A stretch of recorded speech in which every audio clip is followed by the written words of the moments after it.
Swak sa budget na baby back ribs na may kasama pang fried rice for only 100 pesos. Talagang swak na swak sa budget. Kung solo baby back ribs naman, 800 per kilo. Meron ding tapa, 100 pesos din. Hungarian sausage na 70 pesos. At kung prutas ang hanap nyo, meron din silang mga tinda. Okay guys, nandito tayo ngayon sa Pag-asa Public Market sa may tapat ng Villarica. Ayun no, meron tayong bagong food tripan dito. Yun no, nag-iiyaw po. Bossing, ano yan bossing? Baby back rib, boss. Kano yan bossing? 100 lang, bossing, with rice. Sige nga bossing, pwedeng makita yung with rice natin. Sige dyan. po. Ayun, ito yung mga baby back ribs ni boss oh. Boss, magkano nga ulit yan boss? 100 lang, boss. Ito, 100 pesos, baby back ribs with rice. Tapos meron din tayo, boss, na tapa, 100 lang din with rice na yan. 90 grams po. Tapos meron din tayo, boss, Hungarian with tapa. With rice na rin po, 150 lang. Meron din tayong Hungarian with rice, boss. 70 pesos lang. Bossing, saan nga pala located to? Sa may 12th Street Pag-asa po Market, tapat ng Villarica Pawn Shop, sa may barbecue section. Open po kami Monday to Sunday, 9 a.m. to 9 p.m. Pero pag sa Sunday po, half day lang po, 9 a.m. to 2 p.m. Sige nga bossing, order na nga ako ng baby back ribs mo dyan na 100 pesos. Sige, boss. Grabe, nakakatawa mo. Parang ang sarap oh. Tsaka bossing, tikman ko na lahat yung ano, ordering Sige, ko na boss. lahat. Sa akin tapa, bossing. Ito, boss. Ayun no. Yun. Bossing, tikman mo na rin itong chili oil namin. 120 pesos lang. Chili oil. Magkano tayo sa bossing? 120 santap. 120 isa. Okay, sige bossing, tikman ko rin to. Salamat. Bossing, paano pala pagka solo back ribs lang yung order? Meron po kami ino-offer 800 per kilo po. Ito, tulad nito. Yan, bossing, nasa 248 yan, bossing. Tapos meron din kami, bossing, na 5.5 kilos, 4K. Bali 300 grams, 248. So, ito-try na din natin to. Tapos, bossing, meron din kami mga prutas dito. Try mo na. Sige bossing, bilhin na rin ako saging. Ito, boss. Ayun no. Thank you, thank you. Okay guys, ito na yung mga order natin.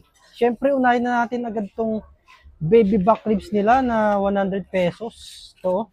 Akalain yun, 100 pesos nyo, meron na kayong back ribs.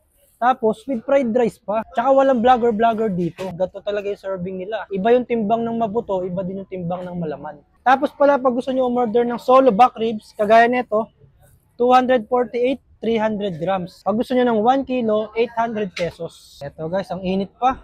Bagong ihaw eh. Tara, kain tayo. Ang lambot. Ang sarap pa. Ang sarap nito. Ang sarap ng pagkakatimpla, no? Ayos to guys, ang lambot tapos malasa yung sauce. Ang sarap ng pagkakamarinig nyo. Ito naman yung try natin, yung kanilang tapa. Ayan. Itong tapa nila nakatimbang din to, kaya pare-parehas yung serving nito. Kung mukhang marami dyan sa camera, parehas lang yan, walang vlogger dito.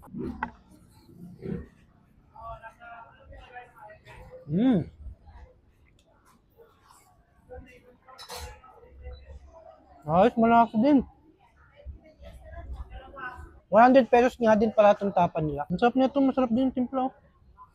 Ito naman yung Hungarian sausage. 70 pesos with rice na rin. Tapos meron silang combo. Pag gusto nyong sausage with tapa, 150. I-try natin to ng may chili garlic.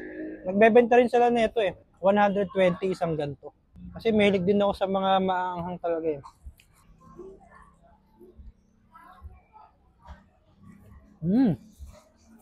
Ayos din itong chili oil nila, ang sarap. Manalo talaga itong back ribs nila oh. Grabe oh. Ayun no.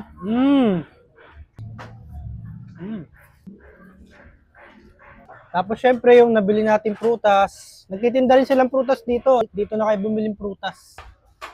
So yun guys, kung gusto nyo matikman tong kanilang mga baby back ribs, tapa, sausage, punta na kayo dito sa Barangay Pag-asa Public Market. Dito lang sila sa gilid sa may tapat ng Villarica Pawn Shop. Punta na kayo dito, tikman nyo na to. Grabe guys, panalo yung 100 pesos nyo. Sulit.